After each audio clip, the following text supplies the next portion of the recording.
İnsanın temelli olarak cehennemde kalmasına sebep olan hususlardan birisi de nifak. Yani münafık olmak. Yani küfrü, imansızlığı, saygısızlığı, düşmanlığı İslam'a karşı gizleyip de Müslüman olduğunu söylemeye çalışan, Müslüman olarak görünmeye çalışan kimseler İslam'dan rahatsız oluyor. İslam'dan nefret ediyor. İslam'ı yaşayan kimselerden de nefret ediyor. Onlardan rahatsız oluyor. İslam'ın ilerlemesinden, İslam'ın öğrenilmesinden, İslam'ın hakim olmasından rahatsız oluyor. Tedirgin oluyor. Ama buna rağmen Müslümanlarla bir araya geldiği zaman ben de sizdenim diyor.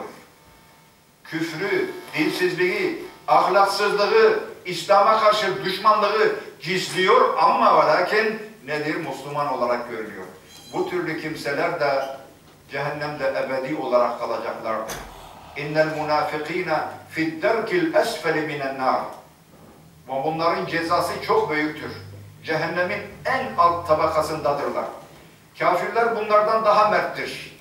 Kafir olan kimse açık ve net bir şekilde ben kafirim diyor. Ama bu iki yüzlü olan, bu kalamun olan, bu çıkarcı ve fırsatçı olan kimse sözüyle Müslüman olduğunu söyleyip de İslam'a karşı gelen, İslam'a savaş açan, İslam'la mücadele eden kimsenin tehlikesi veya İslam'a, Müslümanlara vereceği zarar, kafir olan kimselerin vereceği zarardan daha da büyüktür. Onun için Allah Celle Celaluhu bunların da ne mal olduklarını bizlere bildirmiştir. Tevbe suresinde bildirmiştir. Suratul Fadiha. Fadiha yani rezil rüsva eden bir sura. Münafıkların ne mal olduklarını açıklayan, ortaya sergileyen bir suradır. Ayrıyeten nedir? Suratul Münafikun.